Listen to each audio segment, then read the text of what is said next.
Alors bonjour à tous. On avait parlé dans un des cours, je ne sais pas si vous vous rappelez, on avait parlé de Modéani. Alors on va continuer, regardez. C'est qu'après Modéani, donc déjà comment ça se passe quand on se lève le matin? Tu ouvres les yeux, tu dis Modéani. Ensuite, on se lève, on fait les Yadaim, on se lave les mains. Alors 6 fois, une à droite, une à gauche, 2, 3, 4, 5, 6. Donc droite, gauche, droite, gauche, droite, gauche. 6 fois. Ensuite, sans bracha. Ensuite, on va faire ses besoins. On sort des toilettes. On refait Netilat Yadaim avec la bracha de Netilat Yadaim, avec Asher Yatzar et avec Elokai Neshama. C'est la halacha. Écoutez bien. Dit la halacha que la bracha de Asher Yatzar et de Elokai Neshama doivent être juxtaposées. Ça, c'est la halacha. Pourquoi? Au niveau de la compréhension profonde des choses. Pourquoi est-ce qu'on doit juxtaposer Asher Yatzar à Elokai Neshama? Ah, écoutez bien. La bracha de Asher Yatzar, comme lorsque je vous la conseille même de le voir traduite en français pour comprendre ce qu'on dit, on dit Asher Yatzar etam bechokma obara bo nekavim nekavim chalulim chalulim galui veyadua lifnei chisei chodecha shimisatem echad mehem o im yipater echad mehem efshar litkayem afilu shara achat. Et donc, on refait Cholbasson et fait la sorte. Elle est sur le corps. Merci à Kadosh Baruch Hu d'avoir des orifices. Parce que si ces orifices se bouchent alors qu'ils doivent être ouverts, ou s'ils sont ouverts lorsqu'ils doivent être refermés, on mourrait. Donc la bracha de Asher Yatzar, elle est sur le corps. Merci à Kadosh Baruch Hu d'avoir créé un corps humain avec une telle chorma, avec une telle intelligence. La bracha de Elokai Neshama, comme son nom l'indique, Elokai Neshama Shenatatabi. Elle est sur la Neshama, donc sur l'âme. Donc le matin, lorsqu'on se lève, on fait 2 brachot. Une bracha sur le corps et une bracha sur l'âme. Et on a dit que dans la halakha, il faut refaire l'ensemble de la sorte, Elokai Neshama. Tout de suite, juxtaposer la fin de la bracha de Asher Yatzar avec la bracha de Elokai Neshama. Pourquoi? Écoutez bien. L'homme, il est fait donc de 2 choses, de 2 entités. Le corps et l'âme. Le corps, c'est la matière. La matière, c'est le temps, donc le corps est voué à mourir. L'âme, comme son nom l'indique, elle est divine, spirituelle. Lorsque Dieu va créer un homme, Adam, dit le Baal Shem Tov, Adam, lorsqu'on écrit l'homme, c'est avec un grand H, homme, c'est-à-dire homme, femme, tout ça. Adam, ça s'écrit Aleph, Dalet, Mem. Dit le Baal Shem Tov, dans le nom Adam, il y a ces 2 entités-là. Pourquoi? Il y a Aleph, Dam. Aleph, Adam, Aleph, Aloufo Sholam, c'est le Chelek Elokim Ma'al, c'est l'âme divine qui est en moi, c'est la Neshama. Et Dam, qui est le sang, c'est Nefesh Behemi, l'âme animale, c'est le corps. Entre le corps et l'âme, tout est opposé. Le corps, c'est la matière, l'âme, c'est le spirituel. Dans le corps, il n'y a que la matière. Dans l'âme, il n'y a que le spirituel. Il est a priori impossible de marier 2 choses complètement opposées, le corps et l'âme. Que fait Akadosh Baruch Hu? Il va marier le corps et l'âme. Adam, Aleph, Dam, il va marier le Aleph avec le Dam, le Nefesh Yoki, le Nefesh Behemi, l'âme animale et l'âme divine. Dit le Rabbi Aaron Kotler, c'est quelque chose d'extraordinaire. Le mariage du corps et de l'âme va donner naissance à quelque chose qui définit l'homme. Le corps, c'est le Nefesh. L'âme, c'est la Neshama. Et l'homme est fait de 3 entités. Nefesh, Ruach, Neshama. Nefesh, Ruach, Neshama. Nefesh, c'est le corps. Neshama, c'est l'âme. Mais on n'est ni un corps, on n'est ni une âme. Je ne suis pas un animal, mais je ne suis pas un ange. Je suis un homme. Dit le Rav Aaron Kotler. Lorsqu'Akadosh Baruch Hu va marier l'âme au corps, le mariage du corps et de l'âme va donner naissance au Ruach. C'est quoi le Ruach? C'est la parole. C'est la parole. La parole, c'est ce qui a été enfanté du mariage du corps et de l'âme. Puisqu'on sait que le Nefesh, donc qui est le corps, donc c'est l'action. La Neshama, c'est l'âme, c'est la Marshava, elle est dans le moach, elle est dans la tête, au niveau du cerveau, au-dessus de la tête. Et le Ruach, c'est la parole, au niveau du cœur. Mais c'est la parole. Donc le mariage du corps et de l'âme va donner naissance à la parole. Dit le Rav Aaron Kotler, ce qui définit l'homme, Ce qui rend un homme, c'est Medaber. C'est la parole. C'est pour ça que vous savez qu'il y a quatre catégories de création. Il y a le domem, le tsomeach, le chai, le Medaber. Le domem, c'est l'inerte, les pierres par exemple. Le tsomeach, c'est ce qui pousse, sur les fleurs par exemple. Le chai sont les animaux, ils vivent. Et le Medaber, ce qui définit l'homme, celui qui parle. Donc le mariage du corps et de l'âme va donner naissance à la parole. Dit Rabban Kotler, ce qui définit l'homme, ce que l'on est véritablement, c'est pas un corps, c'est pas une âme, mais c'est quoi? C'est une parole. L'homme est parole. L'homme se définit par sa parole. D'où l'importance, dit le Rabban Kotler, de juxtaposer la bracha de Asher Yatzar à Elokai. Parce qu'en vérité, je ne peux pas laisser que Asher Yatzar seul. Je ne veux pas dire Elokai seul, parce que ce n'est pas moi le corps, ce n'est pas moi l'âme. Moi, je suis le mariage du corps et de l'âme. Je suis la parole. Donc j'associe les deux et l'exprimer. Exprimer mon remerciement à Kadosh Baruch Hu. De là, mes amis, on apprend quelque chose d'extraordinaire. L'homme n'est que parole. Ce qui te définit véritablement, ce qui définit l'homme, c'est sa parole, c'est sa bouche. C'est pour ça que la chose la plus grande, la chose la plus grandiose, dit le Rav Dessler, là où s'exprime le plus ma volonté, c'est la tefila. La tefila et la prière, c'est la plus grande expression de ma volonté. Pourquoi? Puisque l'homme est parole. C'est-à-dire ce que je suis, c'est ma parole. Ce que j'exprime quand je le dis, quand je l'exprime, c'est ce que je suis. En fonction de ce que je dis, je sais ce que je suis. En fonction de ce que je demande, je sais ce que je suis. C'est pour ça que dit Rav Dessler, la plus grande expression de ma volonté, ben c'est la parole. C'est pour ça que disait Pirkei Avot, Chachamim, Daber me'at ve'aseh harbe. Parle peu mais fais beaucoup. Pourquoi? Parce qu'à partir du moment où tu as un projet et tu en parles, inconsciemment, puisque la parole c'est elle qui te définit et donc c'est l'expression de ta volonté, à force de trop en parler, tu as l'impression que tu l'as déjà accompli. Alors, parle peu mais fais beaucoup. Et l'idée, analyse l'idée, mais sois dans l'acte, pas dans la parole.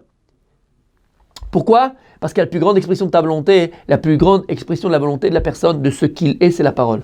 D'où l'importance, les amis, de faire très attention à sa bouche, puisque la bouche, c'est elle qui te définit.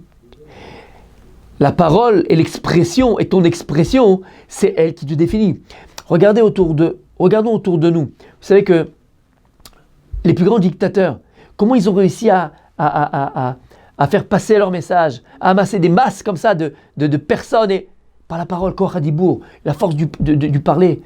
La parole, elle transperce les cœurs, elle pénètre les cœurs. Parce que tu vas exprimer ici une volonté profonde, tu vas exprimer une idée profonde, tu vas exprimer ici la vie. La vie se définit par la bouche, la vie se définit par la parole. Lorsqu'un enfant vient au monde, on va entendre un pleur, on va entendre un cri. Pourquoi? Il faut entendre un son, il faut entendre une parole, il faut entendre un son, pas une parole parce qu'il ne parle pas, mais un son. Pourquoi? Parce que c'est la vie. Ce qui définit la personne, ce qui définit l'homme, l'être, c'est sa bouche. D'où l'importance, les amis. D'abord, tous les matins, donc de juxtaposer ces deux tfilotes qui sont Asher Yatzar et Elokai Neshama, parce qu'en fait, ici, j'exprime véritablement ce que je suis, Adam, mais plus que ça. Maintenant, on a compris que ce qui me définit véritablement, c'est ma parole, c'est ma bouche. Donc, qu'est-ce que Kadosh Baruch Hu m'a donné le plus précieux à protéger, à garder? C'est ma bouche. Parce que si je ne garde pas ma bouche, et c'est quoi garder sa bouche? Garder sa bouche, d'abord, c'est ne pas dire des mots vulgaires, de ne pas parler vulgairement, de ne pas utiliser de gros mots. Et ça, malheureusement, c'est une hécatombe. C'est quelque chose de naturel. Tu vois, tu vas très loin. Non, je vais pas très loin. C'est naturel. Le vase, il tombe, tu fais tomber ton verre de coca. Au lieu de dire zut, tu dis le mot magique. Mais pourquoi? Tu salis ta bouche. Et comprends bien, lorsque tu salis ta bouche, c'est pas ta bouche que tu salis. Tu salis ta bouche, mais donc tu salis ton corps, tu salis ton âme. D'où les mots. M-A-U-X. Tous les mots du monde viennent d'un manque de mots. Ou un manquement dans tes mots. Tous les mots, tous les mal que tu peux avoir, ils viennent des mots que tu prononces ou que tu ne prononces pas. Donc attention. Donc de ne pas dire des paroles vulgaires, de dire des gros mots, de ne pas mentir, de ne pas trahir, de garder sa parole. T'as l'importance dans la Torah, si on fait un éder, si on fait un vœu, Chas v'shalom, la gravité d'une personne qui ne tient pas ses nédarim, qui ne tient pas ses vœux. Quand tu es à la synagogue, il est toujours bliéder. Quand tu fais un don, Habibi, c'est très grave. La gravité d'une personne qui ne tient pas sa bouche, qui ne tient pas parole, par rapport au don, tous les nédarim, tous les vœux qu'elle fait, Hachem Ishmor, ce qui peut arriver. Il peut perdre sa femme, ses enfants, Hachem Ishmor, chez l'Oneda. Faire très attention, pourquoi? Parce qu'à partir du moment où tu ne tiens plus parole, mais tu te brûles, tu n'existes pas, parce que tu existes par la parole. Akadosh Brou, il a créé le monde, Ba'asara Ma'amarot. Disent les Chachamim que Dieu, il a créé le monde à partir de 10 paroles. Lorsque l'on parle, Kaviachol ressemble à Dieu. On crée. Quand on dit que la parole est créatrice puisque Dieu a créé le monde avec les paroles. Lorsque je parle, lorsque je m'exprime, je crée. D'abord, je peux recréer la vie. Parce que lorsque tu parles, lorsque tu t'exprimes, tu devrais par exemple d'Ivrei Torah. Je parle de l'exemple d'Ivrei Torah. Lorsque je devais donner des livres, je parle de d'Ivrei Torah. Qu'est-ce que je fais maintenant? En vérité, tu peux donner la vie à une personne. Tu peux donner la vie à une personne, elle va comprendre quelque chose d'extraordinaire. Sa vie elle va être transformée. Elle va avoir une nouvelle vision de sa vie, du niveau de sa personne, dans son couple, ainsi de suite. Tu donnes la vie. Ou tu peux tuer, ou tu peux faire du mal, tu peux faire de la shonara, tu peux malmettre sur une personne, donner une mauvaise réputation à une personne alors que c'était pas vrai, ou que c'était vrai et tu l'enterres encore. Tu peux tuer une personne qui est aux États-Unis parce qu'ici tu viens de dire quelque chose de naturel. La parole c'est tout. Donc si maintenant tu tiens pas ta bouche, tu tiens pas parole, mais en vérité tu n'existes pas. La chose qui fait exister c'est quoi? C'est ta parole. Donc l'importance de ne pas mentir, de ne pas tricher, de ne pas être malhonnête dans sa parole, de tenir parole.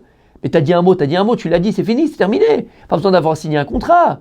Parce qu'à partir du moment où tu ne tiens pas parole, encore une fois, tu te brûles de l'intérieur. Tu n'es même plus crédible envers toi-même. Parce qu'encore une fois, c'est quoi la parole? La parole, c'est la plus grande expression de ma volonté. Et ma volonté, c'est ce que je suis. Donc si je ne tiens pas parole, je ne suis plus. Et Béhémet, on se détruit de l'intérieur. C'est pour ça que la fête de la liberté, c'est Pessah. La fête de la liberté. Et comment on appelle Pessah? Pessah. P, c'est la bouche, Sar qui parle, qui raconte. Vous savez que la mitzvah de Pessah, c'est de raconter. À l'inverse, on va réparer Paro. Paro, qui était le roi d'Égypte, Pharaon, Paro, c'est Pera. Les mêmes lettres que Pera. La bouche mauvaise. Paro, il avait la bouche mauvaise. C'est quoi? Avoir la bouche mauvaise? Dire du mal, rapetissir, faire honte, dire des mots vulgaires, verrouler, ça enferme, ça emprisonne, ça rapetissir les choses. C'est la prison. Paro, Pera. Pessah, on va libérer la parole. C'est la fête, on va libérer la parole. Parce qu'en vérité, regardez, dans tous les systèmes politiques autoritaires ou totalitaires, la première chose qu'on fait lorsqu'on veut enlever le pouvoir au peuple ou la démocratie, qu'est-ce qu'on fait? On enlève la liberté d'expression. Parce qu'à partir du moment où tu voles la parole aux gens, donc tu ne leur permets plus de parler, de s'exprimer, donc tu ne leur permets plus d'exprimer leur volonté et donc d'exister. T'empêches d'exister et c'est ça la prison. C'est pour ça que c'est très important dans un couple de laisser l'autre s'exprimer, de laisser l'autre parler. T'as entendu 10 fois la même histoire, c'est pas grave, ça lui fait plaisir. Qu'est-ce que ça peut te faire? Et qu'est-ce que ça peut te faire? Plus que ça, lorsque c'est des choses maintenant même importantes. Ouais, ça va, c'est bon, c'est moi qui décide. Qu'est-ce que tu parles? Oh, calme-toi. T'es pas en Corée du Nord, Habibi. Elle a le droit de s'exprimer. Elle aura le droit de parler. Pareil pour le mari. Il a le droit de parler, il a le droit de s'exprimer, il a le droit de... Pourquoi? Parce que si tu voles la parole à ton conjoint, tu lui voles sa volonté. Et la volonté, c'est sa source d'existence. Donc tu lui permets plus d'exister. À tes enfants, c'est hyper important que l'enfant s'exprime. Raconte-moi ce qui s'est passé, raconte-moi pourquoi, raconte-moi ta journée, raconte-moi tes travailleuses, raconte-moi tes expériences, raconte-moi tes kiffs, raconte-moi tes peines, raconte-moi tout, parle, exprime. Ils n'ont rien inventé, les Freud et les psychothérapies, les thérapeutes, ils n'ont rien inventé, tout ça c'est dans la Torah. Parce que la Torah elle te dit que lorsque tu parles, tu exprimes ta volonté, des fois tu exprimes même ton inconscient. Donc c'est très très bien de parler quand tu as un problème, très bien de parler parce que tu exprimes ton inconscient. Alors tu parles, t'exprimes des choses qui étaient cachées en toi. La chose la plus grande qu'on a en nous, la chose qui nous définit et qui définit l'homme, c'est la bouche, c'est la parole. Donc faire très très très très attention à garder sa bouche, ne parler que pour des choses utiles, ne parler que pour des choses constructives. Faire attention à comment tu t'exprimes, faire attention à ne pas dire des mots grossiers. Mais c'est pas... Non, c'est très grave, parce que tu abîmes ta bouche, donc tu abîmes en vérité ton corps, ça amène des maladies. Tu abîmes ton âme, et ça amène des maladies. Maladie du corps, maladie de l'âme. Ça amène des maux. Alors faites très attention.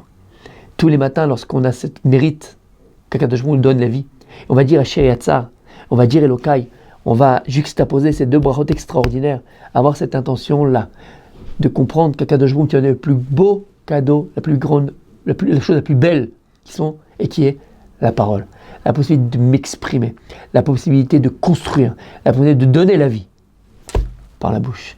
À très très très bientôt, Bezrat Hashem. Au revoir.